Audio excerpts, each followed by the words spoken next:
At Sierra, discover top workout gear at incredible prices, which might lead to another discovery. Your headphones haven't been connected this whole time. Awkward. Discover top brands at unexpectedly low prices. Sierra, let's get moving. Salah.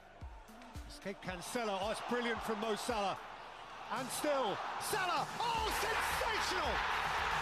Son had a goal and scored a beauty. Oh, what a strike from Yuri Tielemans. De Bruyne. And it is Wood. Martinelli, gorgeous. Still going up. Oh, he's done it again. And City have won the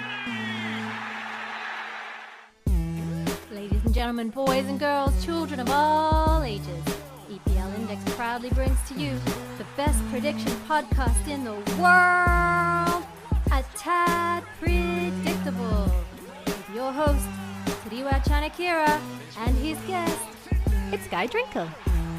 It's game week 7, and you know what that means. It's time for another brand new episode of A Tad Predictable. I'm joined by late substitute, the ever consistent substitute, Guy Drinkle. Guy, thank you for coming onto the show. Obviously, our guest. Well wishes with him. He had a family emergency. Hopefully, all is well. But thanks for stepping in from behind the glass to in front of the mic once again. I'm going to James Milner my way to more appearances on this podcast than you. You're Gareth Barry and I'm James Milner in this right there. Yeah, you could one day you could catch up. But yeah, I do really appreciate you coming on, Guy, especially last minute. We're going to be discussing game week 7. Halfway through the podcast, I think we're also going to discuss, which managers have the hottest seat at the moment. There are a few who could be fired by the end by the next international break. So we'll dive into a bit of that and see who's on that list. But Guy, in typical Liverpool fashion, it's an away game to a team that sometimes they've not done well against. So no surprise, they're the 12:30 kickoff on TNT Sport. They kick us off for this weekend's fixtures. Now, I always preface these 12:30 kickoffs with the fact that Klopp didn't necessarily have a huge problem with 12:30 kickoffs, just in general. I think the biggest gripe for him were the 12:30 kickoffs after an international break, or 12:30 kickoffs when there's, Champions League games where you have to travel far away and then have to come back and play at 12:30 away from home. Yeah, I think you're right, especially the international break one, because it just seemed to always be Liverpool, which is fair enough, because I think that the reason why there's a big Asian market for Liverpool, obviously, and that fits that time slot. Yeah, I'm not too bothered. It's at 12:30. My only gripe is I thought they made 12:30 kickoffs illegal for teams playing on Wednesdays. I know we're at home tomorrow, or whenever the Bologna game is, respective to when I'm speaking. But yeah, I thought that was a rule that changed, but seemingly not, unless it's only for away sides in Europe. But it feels a bit silly, but I'm not surprised by it, and I can't even be bothered arguing about it anymore. No, it always seems like it's one of those tricky fixtures, and just some behind the scenes baseball in terms of how they picked the fixtures for the weekend. Sky Sports gets the first fixture, like they get to pick the first fixture that they want. So I'm assuming they picked Villa United. Yeah, Villa United or Brighton Spurs. I'm assuming it was Villa United is the one that they picked. So they get that one locked in, right? Then the next fixture is picked by TNT Sport for the 12:30 kickoff.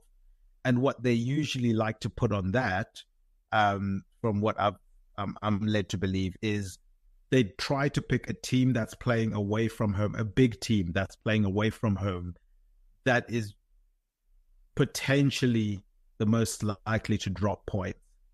So obviously looking at, the big teams, Arsenal play at home, Man City play at home.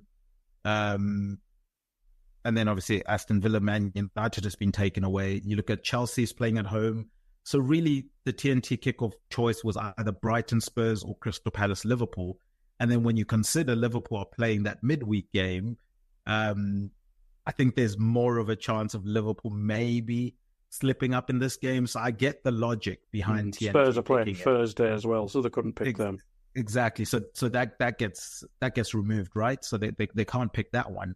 It kind of leaves it's between that and Everton and Newcastle in terms of fixtures. And if I'm TNT, I'm looking at the numbers, I'm looking at the potential banana skin. It's definitely Liverpool at Selhurst Park. So just in case people are wondering, that's sort of the order in which they pick the games, and that's why you end up having these big teams away from home, usually playing the 12:30 kickoff, or a big game that hasn't been picked up by the Sunday game that Sky gets to pick up. But yeah, that's effectively how they pick them. I think Crystal Palace won't necessarily mind, although I do think Crystal Palace late afternoon kickoffs is one of the better atmospheres in and around the UK. It to me, it's my favorite evening, obviously outside of Anfield, but Selhurst Park late kickoff is one of my favorite places to go watch football because the atmosphere there is absolutely rocking. I don't know if there's enough time between waking up and 12:30 to be up and ready for, bringing that same level of atmosphere in this game. And I think that might actually help Liverpool out. Yeah, it might. It's a weird one, isn't it? Because I think, obviously, Liverpool haven't played yet, so there might be a disappointment in midweek. But Liverpool are kind of in a good groove at the minute. So, in terms of that, we know the Liverpool fans travel well. Obviously, Anfield's a bit up and down with the atmosphere. But on big games, it's obviously brilliant, and the away fans are quite good. Well, Selhurst Park, as you mentioned, I think Selhurst Park, you'd probably say it's one of the best, but it's also one of the more reliable ones. Obviously, I don't watch Crystal Palace every week, but when it's a big TV game, and as you kind of alluded to earlier, it's usually against the big team when teams like Palace are on TV. The atmosphere is brilliant at Selhurst Park. Probably one of the ones you'd want to go to as a in-ground fan. It just might be a good opportunity to get behind the players because Palace have had a really weird start. Like, they're obviously, results-wise, been awful. Been unlucky in the games I've seen.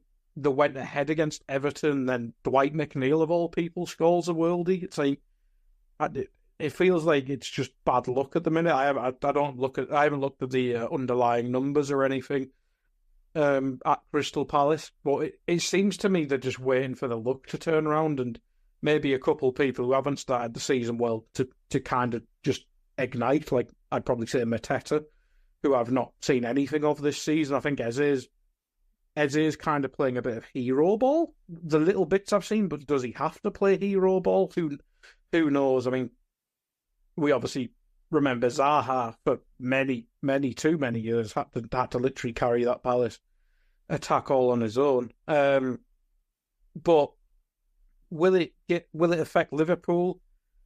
I'm not sure, but I think Palace as a side, we saw it last year. I don't remember if it was the first game Palace became the best team in the world, but it was one of the early ones because I'm sure I remember correctly, Glasner had an iffy start. Not an iffy, but kind of just an up and down start at Palace, battered Liverpool, and then just turned into the best team in the world. So maybe they need the big opposition to ignite the season. They kind of nearly beat United in that second half. But now at Selhurst Park against Liverpool, you battered them last season. You could see their midfield causing Liverpool's midfield issues. I know Gravenberg's playing really well, McAllister's playing really well, but will either of them fancy tracking Eze for 90 minutes? Probably not, let's be honest.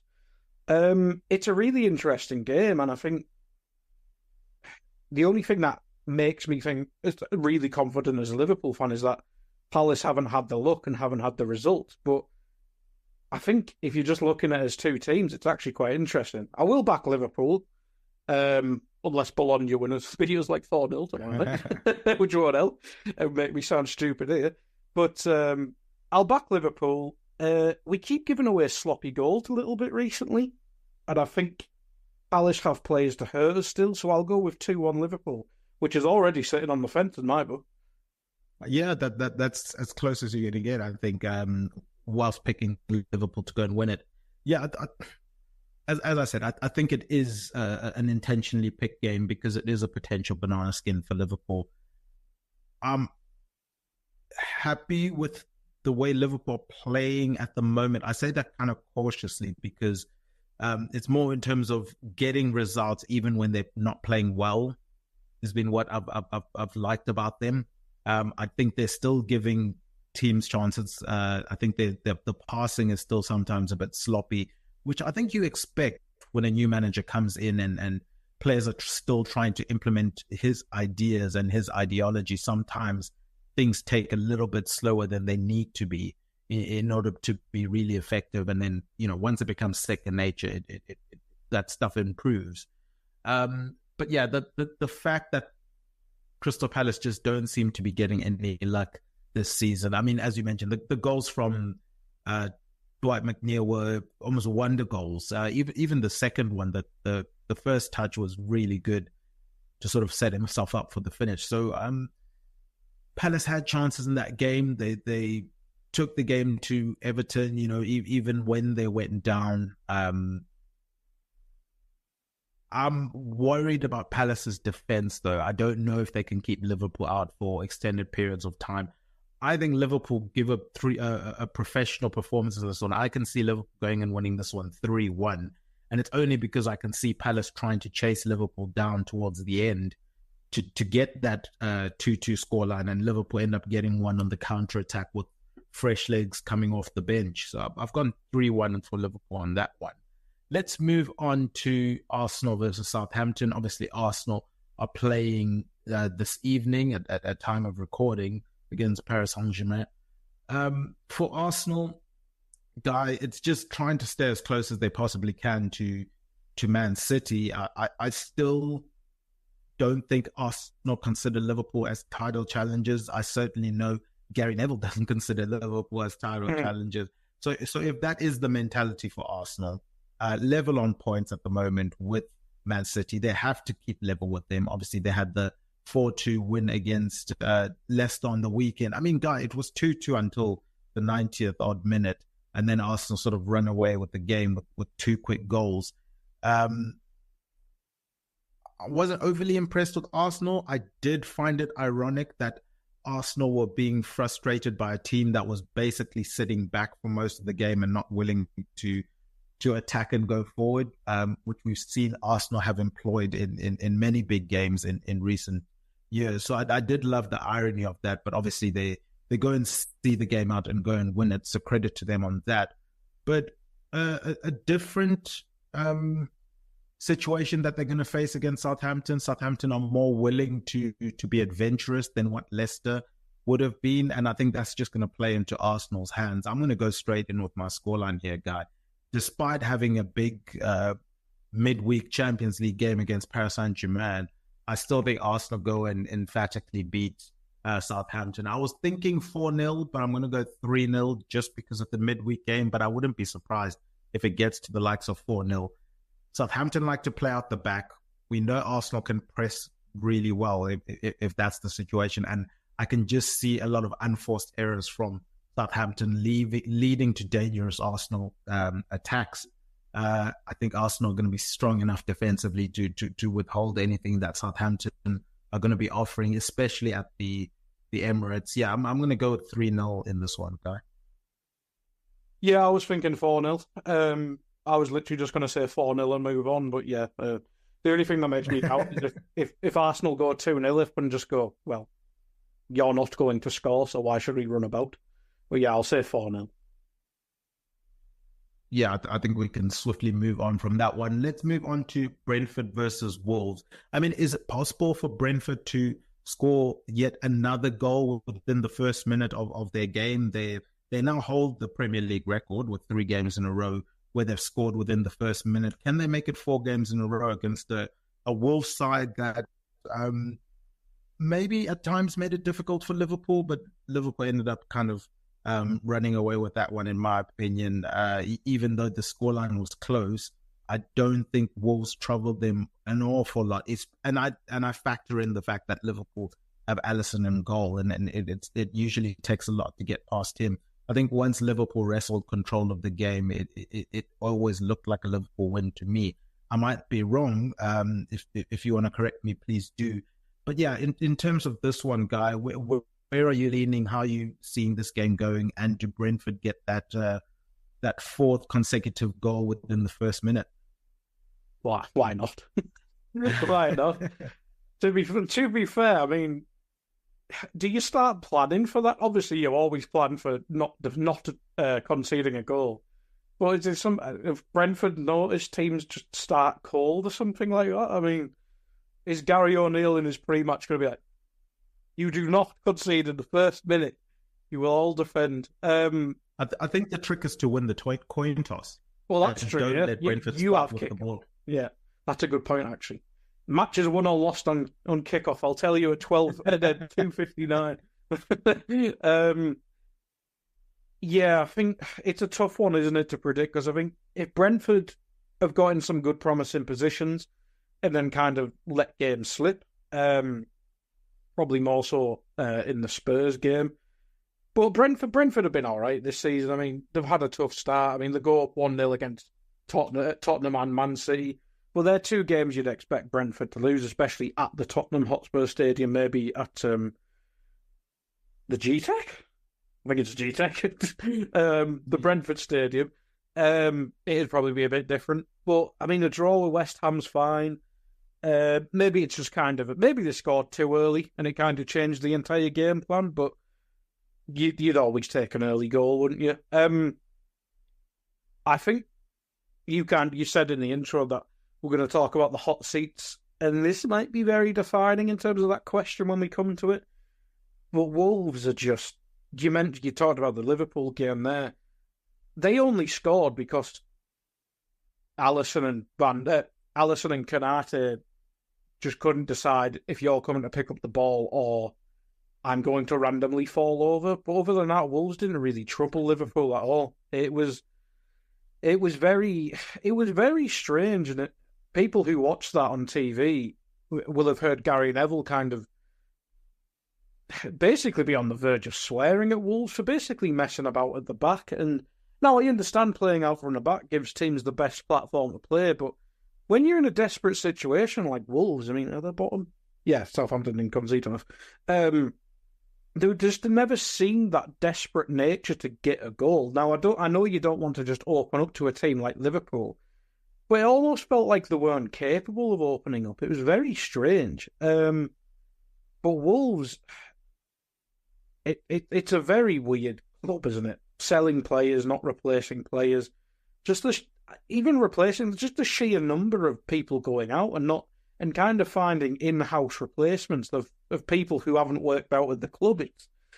It's very, very strange. But in terms of this game, I'd probably back Brentford, but I think it's vital for Wolves to win, but I just don't see it. Like, I know Brentford have had injury issues in terms of midfield, especially, and a couple of attackers. Well, probably both positioned desperately, but if Brentford's defence is on it, like, if it's a back three like it is quite a lot of the time, I don't feel like Strand Larsen had hurt that. Cunha can do moments of magic, but they had him playing out on the right mid. He just never seemed to get involved in the game against Liverpool. I think he won a couple fouls, but like Trent was on a yellow card after like 5 minutes, and they left Bellegarde on him, who was clearly there just to stop Trent going forward. It's like, swap him. Get Cunha attacking Trent. And he just never seemed to take that risk. It was very strange. But in terms of the game, I'll go 1-0 Brentford. Oh, that's interesting. Yeah, okay. I'll give you that. Well, 1-0 to Brentford there. I think the thing for me in terms of why I shunned away from a 1-0 is if you look at Brentford's recent games, including the game that they did win against Southampton, they still conceded in that game. And we know Southampton have been struggling this season. So I've actually gone with a 2-2 draw in this one. I think Wolves are playing okay. Yes, okay, the Liverpool game didn't go well, but I don't think their style of play matches against the Liverpool, and I don't think they would have been expecting to have their style of play match well against the Liverpool. You just take those ones on the chin, and you hope that the goal difference isn't too great in that one and doesn't, damage you towards the back end of the season. I think they're more than capable of being successful in these type of games. We saw the spirit of them in the Chelsea game. I think they played really well in that Chelsea game. Yes, the scoreline isn't great, and I think some of the goals that Madueke scored that day, let's say 7 times out of 10 or 6 times out of 10, he probably doesn't score those goals. You can go look at the expected goals and stuff like that. So I think they're playing okay. We know Aitan Nuri always pockets Mohamed Salah in games. He played well again. I think all season he's been playing quite well for them. I don't trust Brentford defensively. I think Wolves are playing better than their scoreline predicts, which is why I've gone for the draw. Maybe 2-2 is a bit too ambitious. Maybe I should have gone 1-1, but I'm going to go with my heart here and stick with 2-2. Let's move on to Leicester versus Bournemouth. I mean, Bournemouth played the Monday night game, and guys, Semenyo looks like the best player in the Premier League at the moment with the way he's going.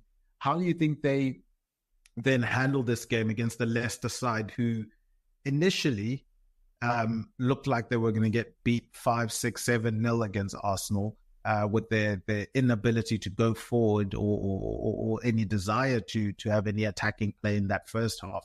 And then all of a sudden in the second half, they find themselves 2-2 level with Arsenal late into the game, obviously end up losing at 4-2. But they showed some spirit to come back in that game. We've seen them show spirit in the Tottenham game as well at the beginning of the season, where the first half went almost as bad, if not worse, than what happened in the Arsenal game in terms of performance levels. So they might be a team that plays two halves very differently. That's all well and good.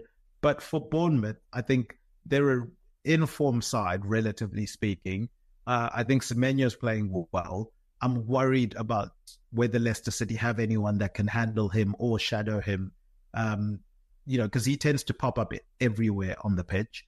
I don't know if they have, an N'Golo Kante nowadays that they could just sit on him and say, wherever he goes, you follow him and shadow him. I think the form of Bournemouth heading into this one has me worried for Leicester City, but I'm curious to hear your thoughts. I mean, they should have. They're playing 3 defensive midfield. Should have a spare one. Just drop Vardy and bring on another DM. Why not? Yeah, Leicester. It's weird because I was talking to Dave obviously on last Friday's show, and I was like, I feel like they've had an all right start to the season considering how much negativity came into it. And the Arsenal result doesn't change that, but I think they conceded 5 XG to Arsenal. I know you're not going to go head to head with a team like Arsenal. You can't concede 5 XG in a game. Not when you set up that defensively. It's just silly. Very silly. But I mean, they've had some good results. I mean, the 2 draws before the Arsenal game, and the Spurs game, as you mentioned. It's just, I don't know. I like Steve Cooper, but I don't think their squad is built for this defensive football. Wout Faes is awful. He's awful. The midfield's too defensive. It feels like there's good young attacking talent there, and it's just kind of getting wasted. But in terms of this game, yeah, I like Bournemouth. I think Bournemouth have been unfortunate in a few of the games I've seen from them. They were much deserved winners in the Southampton game.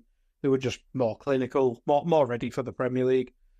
The Liverpool defeat, Liverpool weren't 3-0 better than Bournemouth on that day. It was quite a tight game, to be fair. Liverpool were just clinical. Chelsea missed a penalty. That could have changed the entire game. So yeah, I think Bournemouth are in a good place at the minute. Obviously the Everton game was just funny.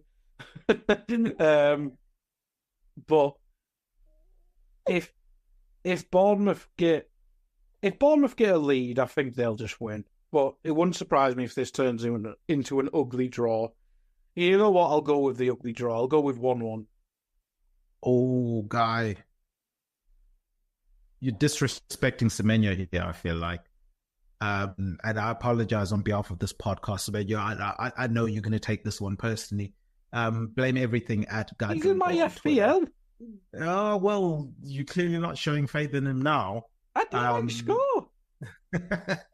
No, I think Bournemouth go and win this one 2-0. I know maybe I'm the one being disrespectful, but I don't think Vardy can continue putting in stellar performances week in, week out at his age. Not that he can't do it every now and then. I just don't think he can do it week in or week out. I think the Arsenal game would have taken quite a bit out of them, both mentally trying to concentrate for that long only on defensive aspect, and then the amount of running they had to do off the ball. Obviously, it's a lot more running. It feels certainly like it's a lot more running when you don't have the ball versus when you do have it. And I think heading into this one, their legs might still be feeling that Arsenal game a little bit.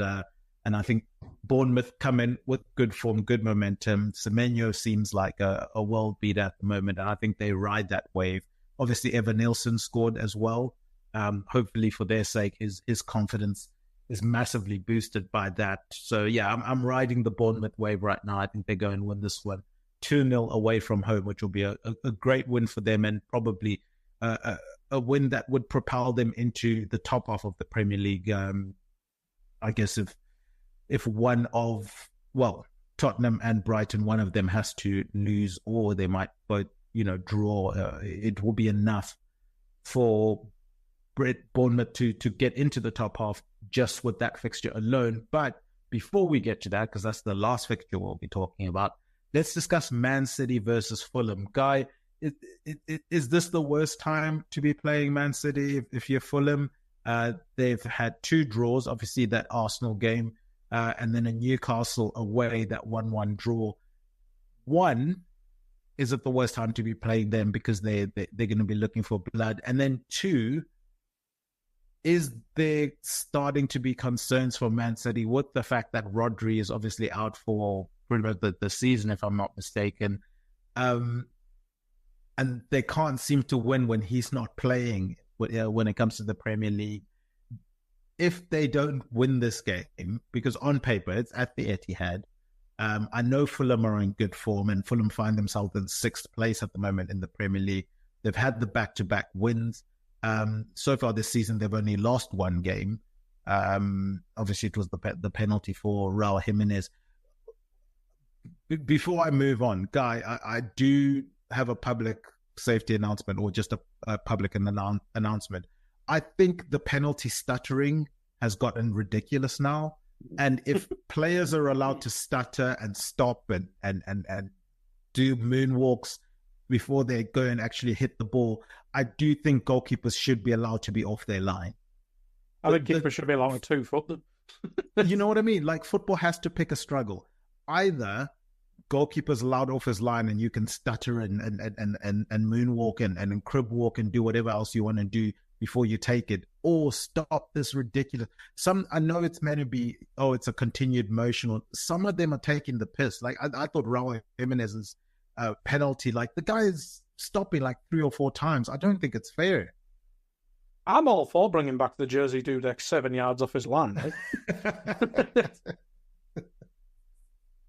All right, that was hilarious. I can't lie.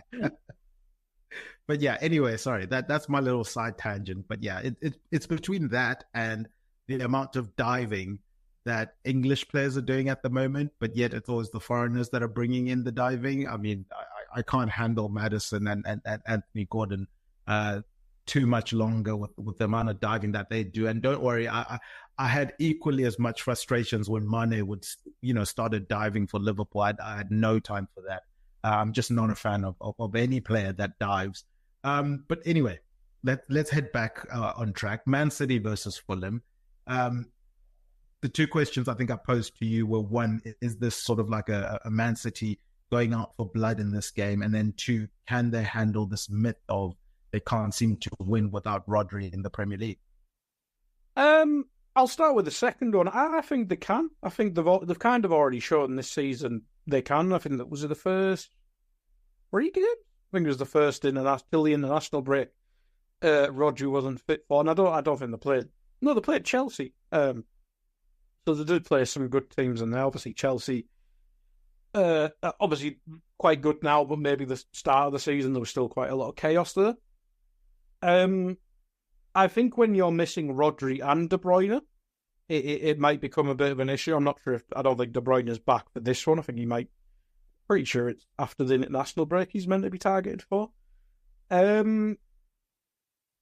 It's not ideal for Man City, but at the same time, like, Foden's been on the bench all this time. We saw how good Foden was last year whilst De Bruyne was injured.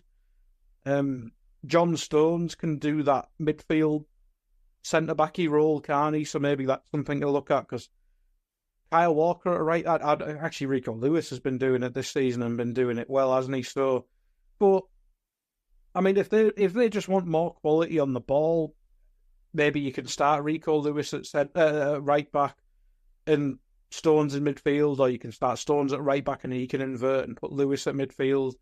I'm just looking at the Champions League game there.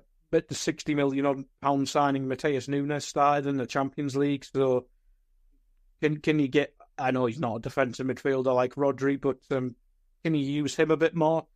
Gundogan's back scoring, which is fantastic for a Liverpool fan. But there's options there. I don't think it'll be an issue, obviously, because you're missing your two best players at the minute, and certainly you're missing your most important one in Rodri.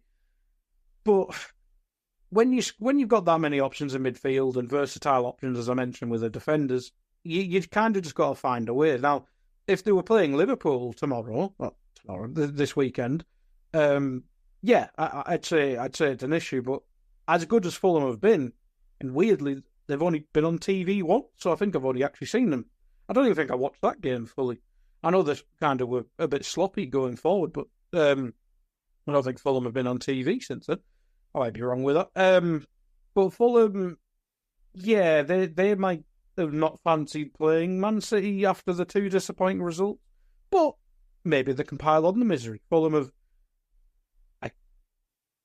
don't remember Fulham upsetting Man City, but I do think they have players capable of doing so. I mean, Smith Rowe's fantastic, and if the midfield is off it, I think him being quite direct and just being quite clever positionally in terms of finding space, I think he's the sort of player who could hurt. Rodri not being there, Iwobi's been pretty good from the highlights I've seen. Jimenez, seemingly the strikers take turns being good at Fulham, which is fine as long as one of them is good. Adama Traore has been his usual fun self from what I've seen. Now that's a player who's hurt Man City in the past from his Wolves days. So there is players there that can hurt City, and if they don't have the transitional defence, let's go with that, that they usually do because of players missing, then Fulham can hurt you. But I think you would be daft to not back Man City in this game. I don't think it'll be a Tonkin by any means. I'll go with the standard 2-0. Although Man City's defence is a bit sloppy, but I'll stick with 2-0.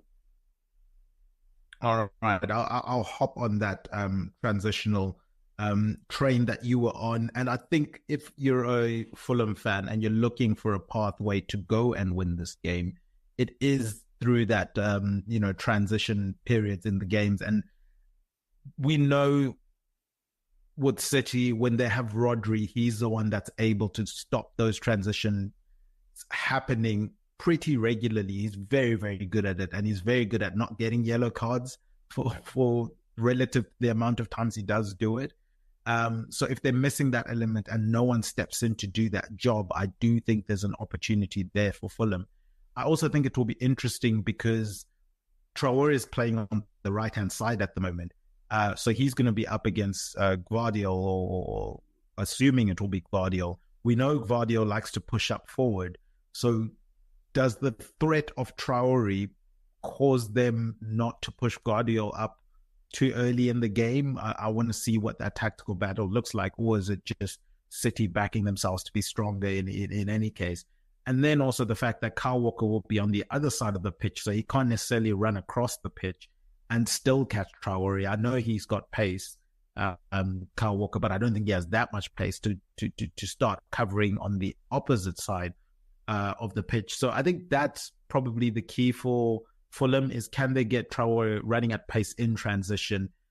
The only issue for me is Traore's decision-making hasn't always been the greatest. We've seen this season he's come up with some goals and some assists. So maybe there's hope for them there from that perspective. But yeah, I think I'm with you in terms of City should still have enough, and I think will still have enough to be able to go and win this game. I'm going to go 2-0 as well to Man City. I think they're going to have enough. But yeah, if I was setting up a blueprint for how Fulham can be successful in this game, it would be targeting the transition moments and making sure that Traore is running into space and forcing Man City defenders to make decisions of whether taking him out or taking the ball or whatever. And then you're just hoping that Traore then makes the right decision in at least one or two of those multiple chances that you do fashion for him in that situation. But Guy, we're going to head on to obviously the rest of the fixtures, but we did tease at the beginning of the show that we would be talking about the hottest seats in the Premier League at the moment, and we're talking from a manager perspective. But before we do that, I would be remiss not to mention that this podcast is presented by EPLindex.com in association with Liberty Shield. Liberty Shield is a VPN provider, and you guys can check out their services at libertyshield.com. Use the coupon code EPL25. You can get 25% off of the router or the software VPN, and that software VPN downloads straight onto your devices. It's a virtual private network, which is a technology that allows you to stay safe online by encrypting your internet traffic to protect your online identity. You can hide your IP address, shield your online data from third parties. You can also change your location, thus allowing you to access content from all over the world. And then you won't have issues like Fulham not being on TV more than once this season and thus not being able to watch them in the UK. With Liberty Shield, fantastic tool that you can use to then just watch all of the Premier League games. We know places like South Africa have every single game live on their DSTV package. And if you've got Liberty Shield, you can definitely be able to then watch every single Premier League game, which is a fantastic, fantastic thing to have. And we thank them for sponsoring the show. Guy, we're going to take a quick break and then we'll be back with the hottest seats in the Premier League. All right, we are back. We're talking hot seats, Guy. There are a couple of names that I think jump out straight away. First and foremost, I think we have to mention Erik ten Hag, just because he was probably in the hottest seat when the season ended last season. He survived. It's not gone too well for them this season. They sit in 13th place in the Premier League, 7 points, 3 defeats in their last 5 games. And then they have an away game to Aston Villa, which we'll obviously break down in a little bit. But he's probably the first name I'm going to throw in there. Do you agree with that? Do you have any other person that you want to be nominating for that hottest seat? No, God, no. He's literally in the depths of hell at this moment in terms of heat. God damn, I think there's other contenders in terms of potentially getting sacked, but in terms of getting sacked first, God no. I think we've had this discussion a few times on this show, probably in the first one of the season, and every time I've been on since. It's just now Man United's been, I was going to swear there, a horror show for a decade since Fergie left. We've discussed whether Fergie was kind of implicit in that he could have helped the rebuild, yada, yada, yada. But the rebuild since then, from every manager through an organisational sense, has been god-awful. Everyone's at fault. No different with Ten Hag. But at the same time, I think Ten Hag has been backed the most out of any of these managers. He's had I think he's had the most money by far. I'm pretty sure I saw the graphic. It might not be by far. But he's been backed he's been trusted to bring in his old Ajax players. Because as we know, Man United scouting and all that jazz is not up to scratch. Like, they've obviously identified Euro. That probably wasn't someone Erik ten Hag picked. But everyone knew about Lenny Euro, for example. But he's been back this season. Picked Mazraoui and De Ligt, who he managed at Ajax, obviously.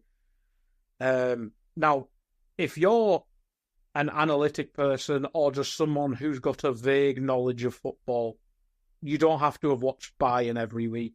You don't have to have watched Juventus 3 years ago. You would not be picking up Matthijs de Ligt in the year of 2024. Now, it's funny going there and saying, oh, Eric Dyer replaced him in the starting 11. I think them two actually played together quite a lot. But at the same time, they let him go and brought in Eric Dyer. So I think he has kind of replaced him as a squad player now. But it speaks volumes that Bayern would rather pick up Eric Dyer. I know it's on a free and you've made money, yada, yada, yada. But ultimately, a side like Bayern's picking up Eric Dyer to replace you on a free. It's just, no. If he was good, he would have stayed at Juventus. If he was even redeemable, he would have stayed at Bayern Munich. But the fact he's gone to Man United have picked him up. I can't remember the fee. I think it was like 40 or 45 million, if I remember correctly. But for decent money, for basically a declining asset, if you want to be boring about it, put all the trust in there. He's been awful. Mazraoui, I think, has been quite good. We know he has a lot of injury issues. But other ones, Anthony, 85 million or whatever it was, even if he was good, or even if he was decent to good, he was never going to be worth that much money unless he was the best winger in the league, and he never was going to be. Who else have they signed? Ugarte has had a bad start, but you can't really say anything about him. The over-reliance on youth is just stupid. Mason Mount, 60 to 70 odd million, barely played. I know he's been injured, but even when he's been fit, doesn't play. Constantly playing Marcus Rashford, even though he's looked defeated for a year and a half now. Bruno Fernandes has been ran into the ground, and now Man United fans are scapegoating their best player of the last decade. It's just really like buying. I think Højlund and Ten Hag share the same agency, I'm pretty sure. Basically doing your agent a favour and spending 72 million on a child to be Man United's number 9. Are you having a laugh? It's just a mess in all. I think he's taken advantage of United being a mess. And, well, he's won 2 cups, fair enough. You beat Newcastle without a goalkeeper and you beat Man City, who were on the piss for a week. Nice one. I think he's awful. I've said this multiple times in different podcasts. If Liverpool lost Slot tomorrow, I would literally be like down in League One picking manager before Ten Hag. He's toxic. He's drove away players like Sancho, who's gone to Chelsea and been bloody excellent. Like Sancho's obviously had troubles. Your job is to work through those troubles with players. I just don't see how it's redeemable at this stage. And if it's got to the stage where me and other frustrated England fans are looking at their biggest rival and thinking, yeah, Gareth Southgate would probably be a better job, I want Erik ten Hag in a job more than Gareth Southgate. That's how bad he is. Yeah, it's not been pretty. And I always harp back to the fact that he's been there for a while. We still don't really see an identity in Man United and how they play or the signings that they make or where the club is going. Obviously, they hope that changes with Ineos in charge or getting more of a role in charge of decision making there. But we'll see what happens with Erik ten Hag. I think that the biggest indictment is whenever fans of your rivals are happy that your manager is still there, I think says everything you need to know about how good that manager is. Because, it's not been pretty. I'm not impressed with Ten Hag. I don't think they're winning a Premier League title with him in charge, no matter how much they spend. I just don't think he's of that caliber, unfortunately, for him. Maybe he'll get there. I'm not convinced he will, certainly not in this iteration of Man United. I think some other managers in there get some special mentions. Obviously, we've mentioned Wolves being at the bottom of the table, O'Neill. To me, I hope they stick with him just because I do think the performances have warranted more than the 1 point that they have had this season. And I think that things will turn around if they keep faith with him. I think the players still believe in him. In terms of other managers, interestingly, we were talking about it beforehand. Glasner is not anywhere near those managers that are thought to be in danger when you look at the bookies. But Crystal Palace find themselves in 18th. Heading into the season, they were probably the dark horse pick for many people to be challenging for some of those European spots. I would have thought that alone, the expectations that were had for Crystal Palace last season would have put him in a bit of hot water. But are you surprised that he's nowhere near sort of the hot seat conversation, certainly from a bookie's perspective? Maybe from a bookie's perspective, it's a weird one because I think Palace, you'd probably think they're a team that shows a lot of patience in managers. And then you think back, De Boer left, which that was a dire situation, obviously, so I don't think you can really use that as a comparison. But Vieira getting sacked, from an outsider, obviously I didn't watch Palace every week back then. It always felt a little bit premature, and then to go back to the safeguard of someone like Roy, it always felt like, yeah, we've got this safety blanket, and it probably wouldn't be Roy now because obviously he got ill towards the end and it wasn't going great anyway. But I don't think they have that safety blanket. And at the same time, they rejected Bayern's approach for Oliver Glasner in the summer. If they even had a shred of doubt about him, they probably would have went, yeah, you can have him for whatever, 25 mil or whatever Burnley got for company. But if you've gone into this season with so much confidence in him, you have to let him ride through the bad start. As I mentioned when we previewed the game against Liverpool, they've been more unlucky than they have been bad at times. Obviously, that's why they're down towards the bottom. But they have been extremely unlucky in certain situations that I've seen without watching the majority of the game. I think you just got to roll with it. He's obviously a good manager. Most of the signings they got were quite late in the window, especially defender-wise. I know you had the turnaround of Anderson leaving, and then you brought in Chalobah and Lacroix. So defensively, you've got to fix it. I think the attack is the funny one. Obviously, there's midfield injuries with Doucouré picking up an injury, but we need Wharton to kind of spark back into life, I think, a little bit. He's been fine, but he's not been as eye-catchingly good as he was last season, I don't think. And as I mentioned earlier, it kind of seems like a bit hero-bally with Eze, but Kamada's not really clicked yet. And I think he's been good. And when I looked at Twitter replies, he was kind of getting quite a lot of stick. I don't think Sar's had a starting chance. I might be wrong with that. He always seems to be on the bench when I check the team for FPL and stuff like that. Mateta's had an awful start. Nketiah is obviously quite new and joined really late in the window. I think you've just got to be patient. Even because you've lost Elise, who was the best player by far. Well, maybe not by far, because Eze is really good, but he was the best player. Just be patient with him. And if they sack him, I know Dortmund have won 7-1 tonight, but they've had an awful start to the season, I think. It wouldn't surprise me if he's in a job like Dortmund or Leipzig by Christmas. You know what I mean? You gotta go through the rough patch, even if it's a rough season. As long as they're not getting relegated, I think you just gotta stick with him. Yeah, hopefully, it's one of those stories where I do hope that they turn it around, because I was excited to watch them this season, and then I'm sure there's a few things that they can tinker to try and fix that.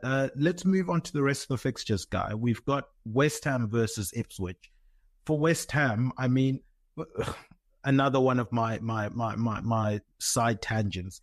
Teams that are conceding to a guy that celebrates the way Suchak celebrates when he scores a goal is just, I think that should be close to an automatic relegation. I can't with that celebration.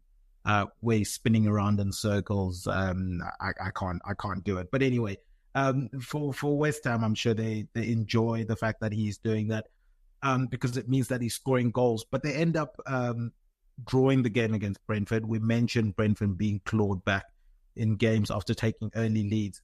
I think probably a manager that could have made that short list of managers on hot seats. I don't know if West Ham fans have taken to Lopetegui and his style. I've certainly spoken to a few who don't feel he has as long a leash as maybe some of the managers that he's succeeded have had. Surely he'd be in grave trouble if he doesn't win against Ipswich. Obviously a promoted side.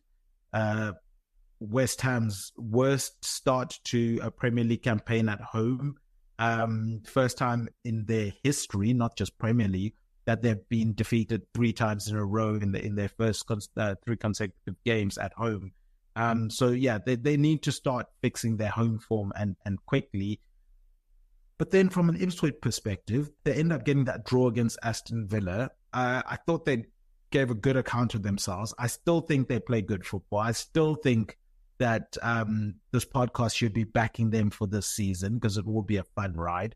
But 4 draws on the bounce for Ipswich. Are they just about doing enough in terms of keeping up with pace in terms of performances and points? Obviously, some of these draws need to become wins eventually. But at the moment, I'm feeling quite comfortable with my prediction that they would be staying up. Yeah, they certainly seem capable of playing at the Premier League level, don't they? I think the Villa game was so impressive because it wasn't a rotated Villa side. It was basically the full strength, apart from a couple of injuries, obviously. But they outplayed Villa at a certain point in the game. Obviously, Villa are going to be dominant in quite a lot of it. But you see, like when they bought Liam Delap in the summer, is like, he's not really got big numbers in the Championship, but he seems to have taken a Ipswich like a duck to water. He's so big, he's so direct. He caused Aston Villa no end of trouble.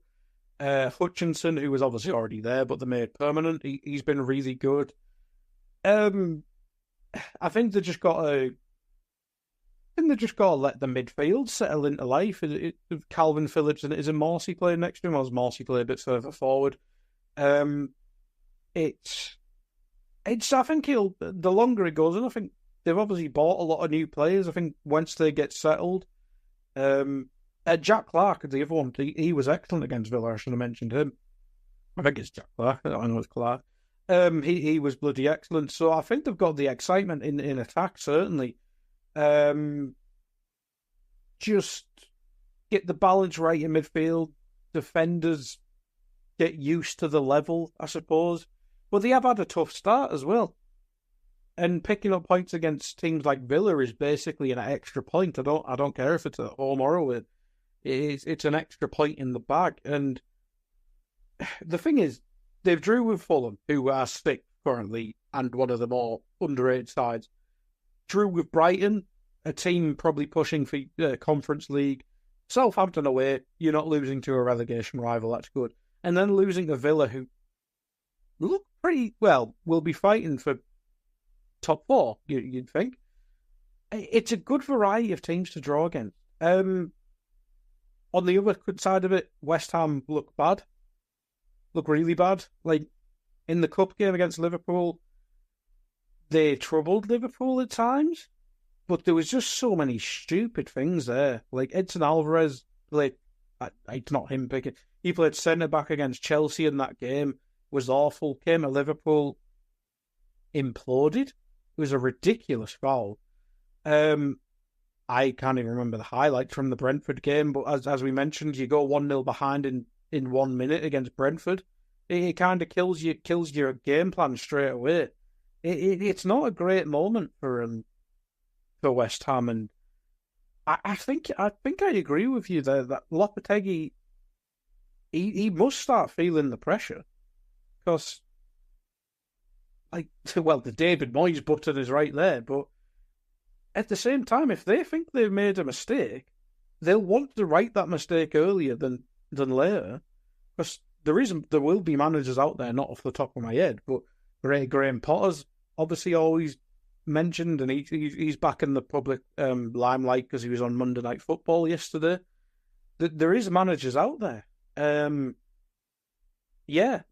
If they lose against Ipswich, and then the owners and the director of football and stuff have got 2 weeks to sit on it, and you think they spent quite a lot of money in the summer, and you think, other than Max Kilman, has any of them been really used that well? Even Matt Kilman's not been great, but is he been the only one that's been integrated properly? Wan-Bissaka maybe, but Wan-Bissaka's Wan-Bissaka. Who gives a toss?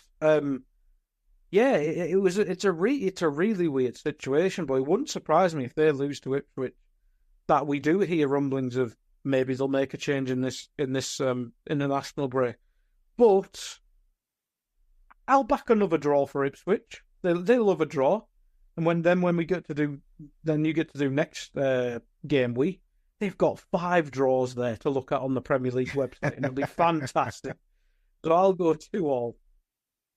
2-2 draw there. I've gone with a sneaky Ipswich 1-0 win here. I've got to back them. I've got to show the support for them, and I do think they finally get that reward for the good play that they've had, that win that they've been desperately seeking for the last 6 games. Obviously, the first 2 were quite tough. Their last one was another tough game, but they showed they can compete in this league, as you've mentioned. And I think the issues at West Ham, especially at home, I do think if West Ham don't get a goal early on in this game, I think the crowd could get on top of the players and just make it a very unpleasant place to be for them, and that's where Ipswich can pounce and go and win that one. But speaking of pouncing, Everton versus Newcastle, I think 2 teams that haven't been necessarily playing all that well this season, but then are at complete opposite ends of the table. It seems for Newcastle, an impressive, if you can say, draw against Man City. Obviously, anytime you take any sort of points away from Man City, it usually takes an impressive performance. And then for Everton, it was impressive goals from Dwight McNeil in that game that we mentioned earlier against Crystal Palace. I think, for me, Guy, this could be a really interesting game. I like the fact that it's at Goodison Park because the crowd's going to be really up for it. But from a Newcastle perspective, I'm still yet to see them put together, let alone 90 minutes, but just 45 minutes of good enough football from my perspective. I know I have a bias against Newcastle just from a style perspective. Arteta ball is one of those things from a style perspective that I don't necessarily like. But as we know in football, there are multiple ways to win games. I'm not saying that everyone has to play in a way that's aesthetically pleasing to me. But for Newcastle, when you're deploying the tactics that they do deploy and the results aren't coming, I think it can turn on you quite quickly. But at the moment, the results are coming. They're sitting in 7th place in the league. Only 3 points behind Man City in 2nd place, 4 points behind top of the table Liverpool. So I think they're in a good position. And if they're playing this badly, as I'm putting it, so far this season, and are only 4 points behind the top of the table, can they really complain? I think they would be optimistic about what can happen when they do then start playing well. From an Everton perspective, it was just about being able to secure some wins after some, obviously losses and a draw in there as well, of where they were in advantageous positions, end up losing those games. Then there's the Leicester City game where they end up drawing that game. But finally, they were able to take the lead they didn't take a lead in the game against Crystal Palace. Maybe that's the formula, because Gay scored early on, but then Everton came back and ended up securing that win. How are you seeing this game going? I think this could be low-key a fun game this weekend. I was thinking the opposite. I think it might be a bit ugly, to be honest. I think it's going to be gritty. Yes, Like, that's the word. That is the word. It's a tough one, isn't it? Because both sides are missing their best defenders. I think Botman and I think Branfair was near a return. I'm not sure if he's back for this game, or he might just wait for the international break to be super sure words. To make sure he's not any recurring injury or anything like that, or he might just be miles away and I'm chatting absolute waffle. But it's just if Everton can score, because as we mentioned, the Palace game, it took Dwight McNeil playing as a number 10, scoring a worldie and a really excellent goal. Is Calvert-Lewin ever going to get back to that Carlo Ancelotti days? Probably not at this stage. Is Beto ever going to make a run that isn't offside and doesn't miss the sitter? Probably not. But at the same time, Isaac missed last week. I'm not sure if he's back for this one. They look blunt without him, and obviously Callum Wilson's missing as well, which doesn't help. But like Anthony Gordon as a striker, just kind of running in behind, and then you've got Harvey Barnes supporting Jacob Murphy. Like, I know they've had these PSR issues and stuff like that, and Jacob Murphy's a fine player. He's been a good squad player for Newcastle. But could you have not found a winger in the entirety of the summer to be a better squad player than someone like Jacob Murphy?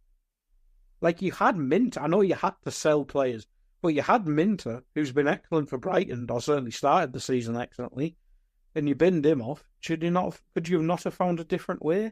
It seems a bit weird at Newcastle at the minute, and I think it's weird because I backed Newcastle to get top 4, but it just seems like, I don't think it's toxic. There just seems to be a weird fog around the club. It's a bit strange. No, that doesn't mean I'm backing Everton to win this game by any stretch of the imagination. Don't be daft. I'll back Newcastle because I think Everton, they'll hurt a team that'll give them space, and I don't think Newcastle will do that. We mentioned it. Eddie Howe is quite pragmatic nowadays, which is kind of weird considering what his Bournemouth side was like. I will go for a tight Newcastle 2-1 win, but Everton will score a first, of course. Of course, they if they're going to be losing, they have to score first, I think, is the rule when it comes to Everton. I've gone for a 2-2 draw. I'm willing a good game out of this one, Guy. I'm going to call it. I think this is going to be one of the good games this weekend. As I say, I think it's going to be a feisty game, a gritty game, a scrappy game, and it being a Goodison is just going to make it even more of a spectacle from that perspective. Let's move on to what most people maybe will be saying is the game of the weekend. Aston Villa will be hosting Man United. We've mentioned Ten Hag and being in that hot seat, traveling to Villa Park. Guy, I mean, obviously disappointment from a Villa perspective in terms of their weekend game against Ipswich. They've started games slow, Guy, and they've been punished in this game, obviously, against Ipswich. They were able to end up winning games against Wolves. They did it against Everton, famously.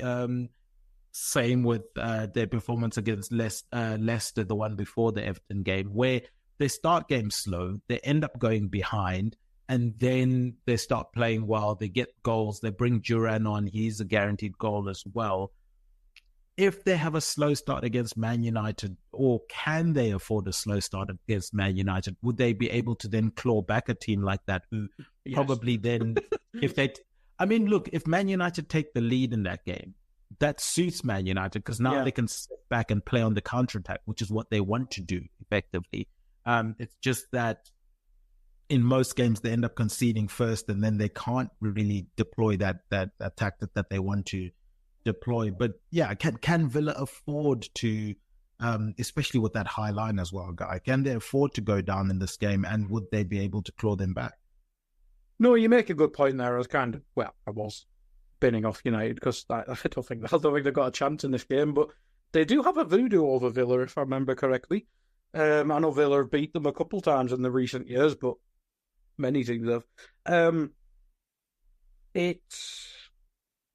All logic points towards Villa. I don't care about weird starts and stuff like that, but just the sheer quality difference and managerial difference, it all points to Villa. So there's obviously some weird question marks about United's side because obviously Bruno's suspended. They appealed and was successful. Did they? Yeah. Maybe it's just FM in me, but that always shocks me. Football Manager, nobody's ever appealed a red card. All right, that makes it less intriguing. it'll be the exact same 11 then. They obviously have Europa League on Thursday as well, but Villa play Bayern tomorrow, so that's probably not an excuse for either side unless there's injuries and stuff in the games, obviously. I think Villa will. There's so much space in that midfield, in that Man United team. Like, I'm sure many people watched the Monday Night Football, whether on YouTube or watched it live, and Carragher went through it, and just the way they defend transitions is just non-existent. And obviously, quite a lot of that responsibility will now be on Ugarte, like it was on Casemiro. But you can't rely on one midfielder. Not even Pete Kante could do it. Well, maybe. But there's just no structure there. The right back just buggers off. The centre back doesn't cover. They don't have a left back. But the midfield's been a mess. They're over-reliant on a child in Menu. They've already rushed in Ugarte, who hadn't had a pre-season. They've killed off Casemiro's career. The attack doesn't work because it is pass the ball and hope for vibes. It just... Now, they might have moments of magic, but it feels like the space that'll be left.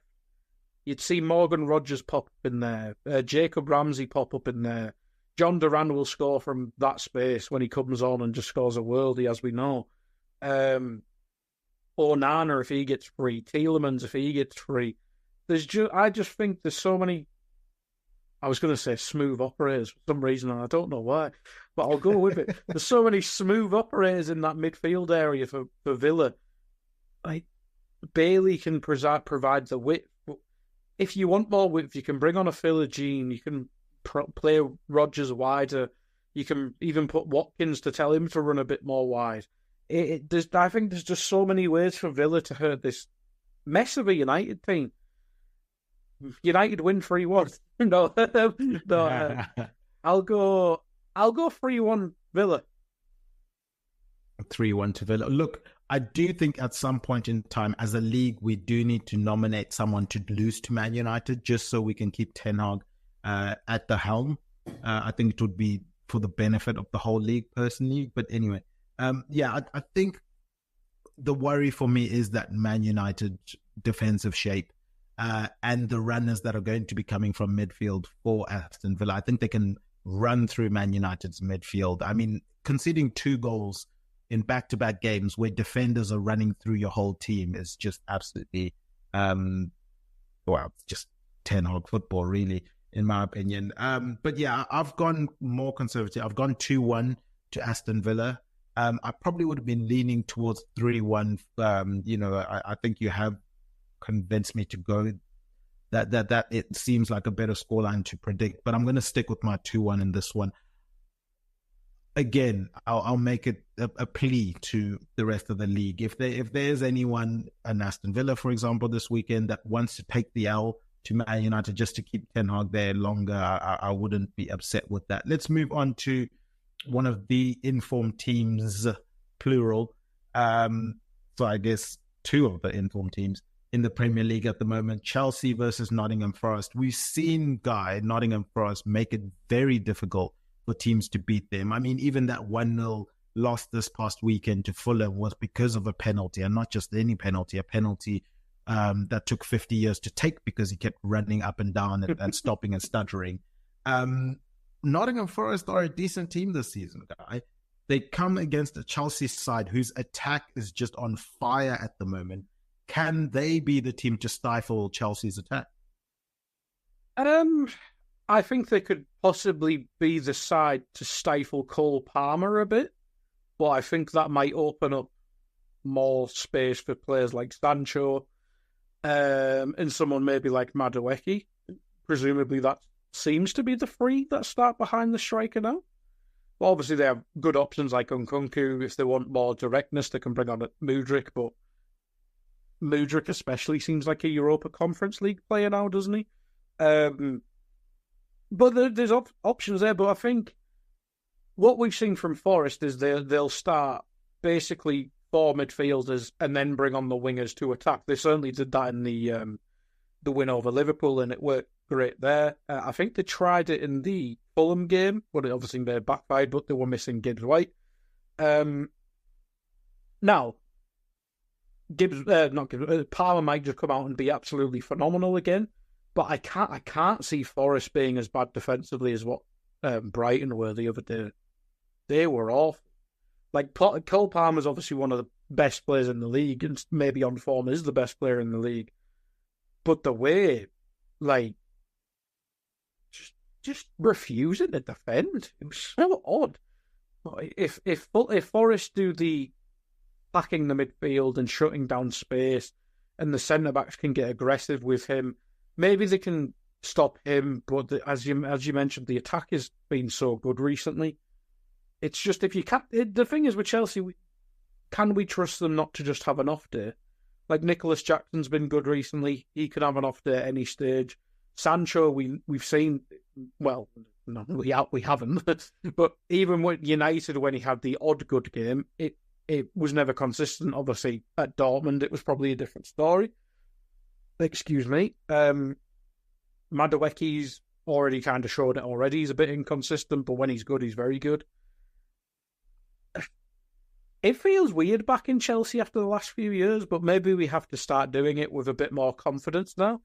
And on paper, they should be beating Forest, but I was saying this when they played Liverpool and they frustrated them. Well, I'm going to back Chelsea. There's so many options there. It's just defensively where there's still a bit of a question mark, I think. But Colwill, I think, will get better. Fofana's obviously missed like 2.5 years of football now, so he'll probably get better. Fullbacks is probably still a bit of a question mark. And the goalkeeper's a massive question mark, especially if there's an aerial bombardment from all the big lads and Chris Wood especially. I think Forest will get a goal, but I think Chelsea will get 2, so I'll go 2-1. I've gone with the upset here. I've gone with a 1-0 Forest win. I think, first and foremost, Forest have shown this season that they don't lose by an awful lot of goals. So I get the 2-1 scoreline that you've got there for Chelsea. But yeah, I just think Forest have been so good this season at stifling teams, at frustrating teams, and going on and being efficient up front. One year is back as well for them, which I think is really good news. I think he gets the goal that gets them a 1-0 win against Chelsea, and they continue this good season that they're having so far. Let's move on to a team that you did mention just now, Brighton. They will be hosting Tottenham. I think, yeah, as you mentioned, in terms of their performance this weekend, shocking defensively, baffling in terms of some of the errors that they were making, confusing in terms of the fact they kept making the same errors in the same game without any sort of adjustment. My worry last week heading into this game for Brighton was their inability from a centre-back perspective. I just think teams are running through the middle of them too easily. Yes, it's blasphemous if you're a Brighton fan to hear people talking about Dunk not being, a great centre-back anymore or whatever. I just think he's gone off the cliff in terms of performance levels, and he's not going to be able to give those performances consistently over long periods of time. I mentioned with Vardy that same problem. I just don't think Dunn can do it consistently, and it's awkward because I don't think Brighton are going to replace him because of just the sentimental value that he has for that team. But I do think the smart thing would be, especially for a club that's quite data-driven, the smart thing would be to move on and look for a successor for Doug. But yeah, as I said, I don't know if they're going to do that for sentimental reasons. But I think so that's the one thing for Brighton is defensively straight down the middle. But we know for Spurs, they like to attack down the wide areas. I wonder if they change it for this game and maybe give more emphasis on Maddison running with the ball down the middle and see if that's more successful, or if they continue playing the way that they've been playing, getting the ball out wide, crossing the ball low to the far post, hoping for runners on the far post, tapping in balls. That's been a blueprint of Spurs since Ange has come in. It's not a dig at them or anything like that. It's literally just what they do. If you trace back throughout the time that Ange has been there, the amount of goals that they score with wingers or wide players or fullbacks tapping balls in at the back post or arriving late at the back post, it's definitely a signature of his with their style of play. But obviously they get the important win last weekend. The game maybe was was taken away from Man United when Bruno got that red card that obviously we've now found out got appealed successfully. But I don't think Man United were ever in that game to start off with, even before the red card. And I do think Spurs would have gone in and won that game. Do you think they continue the momentum, Spurs? Obviously, Solanke is now back. I'm sure they'll be happy about that. We're starting to see good performances from the likes of Brennan Johnson, who was coming under a bit of stick. He even deactivated his social media because of the abuse, I think, that he was getting. How do you see this game playing out against two, I would say, inconsistent teams that find themselves in 8th and 9th in the Premier League? Tottenham in 8th, Brighton in 9th, 1 point difference between the two of them. If this finishes 0-0, there might be the biggest shock in sport history. Neither side. Well, I think Spurs can defend. The system's just obviously very high risk, high reward. It's a tough one to predict because Brighton, they can obviously attack well, and they even shown that against Chelsea, obviously going ahead and then scoring again. It's just, I think João Pedro has been out the side the last few weeks. I think he's so key to their attack. I think he just makes it tick. It's tough because I think Spurs, they've got a few injuries themselves. They can't even rotate too well in the midweek because, for instance, Dragason's suspended, isn't he? So unless they bring out a young centre-back, you're going to be forcing Van de Ven and Romero to play a lot of football. And we know both of them have injury issues, especially Van de Ven, who is basically a sprinter, as shown by his lovely assist. Brighton can't be that bad again defensively. And the thing is, you mentioned Dunk there. At the weekend, it was Webster. He was worse somehow. Yep. So they obviously bought Igor last year. He's clearly not fancy, but you have to run with him at this stage. Like, if Van Heck is available, I think you do have to run with Van Hecker and Julian and Igor. And if Van Hecker isn't there, I think Dunk's the one you pick because he's better on the ball and he's still better than Webster at defending. But yeah, I think that's a position I think they just simply have to fix in the next two windows. I'd probably bring it up in January, unless there's a really young talent that's just excellent in the academy or out on loan or whatever. But I think it's something they need to look at because they've got Phillips that they brought in. Really? I think it was last season. Oh, you're on about the Spurs. I was on about Brighton, not Spurs. And you're on about the Blackburn Phillips. Okay. Yeah, Ashley Phillips. Yeah. Yes. Yeah. No, I think Brighton need to fix that position with transfers. It's a tough one to predict. I think there'll be goals. I'm going to 3-2 Tottenham. Ooh, that will make for a spicy end to the season. I'm going to go with the 2-2 draw. I predicted 3-2-2s in this weekend. Brentford, Wolves, Everton, Newcastle, and I think Brighton, Tottenham. I just don't trust either of these teams defensively. I think the Tottenham high line is going to be trouble for them against Brighton that play with really pacey wingers that like to drive with the ball. And then equally from a Brighton perspective, I don't see them holding out Solanke. I think he's going to bully their two centre-backs. And I think Maddison is going to have a really stellar game. So yeah, Guy, that's going to do it for another episode of A Tad Predictable. Do you have anything you want to plug, put over, or promote before we wrap up? I think I've got two shows. So Thursday, I'll be doing a European roundup on Anfield Index with a focus on Liverpool, but we'll go through the other results. And then Friday, I'll be doing what you did today for Dave.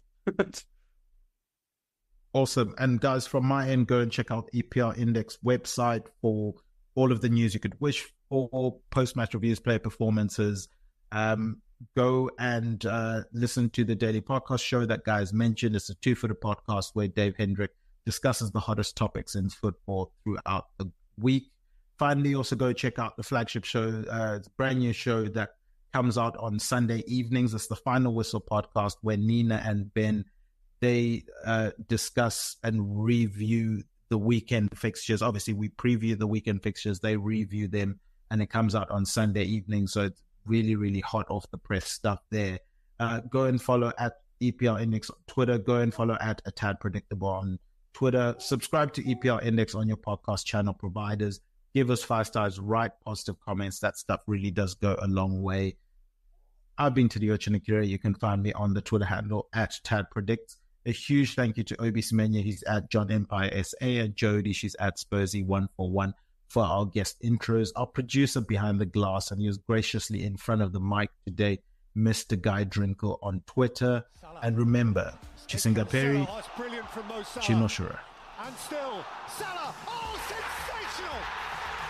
Son had a go and scored a beauty! Oh, what a strike from Yuri Tielemans! De Bruyne!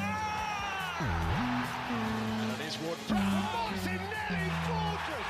Still going up! Oh, he's done it again! And City have won the Premier League!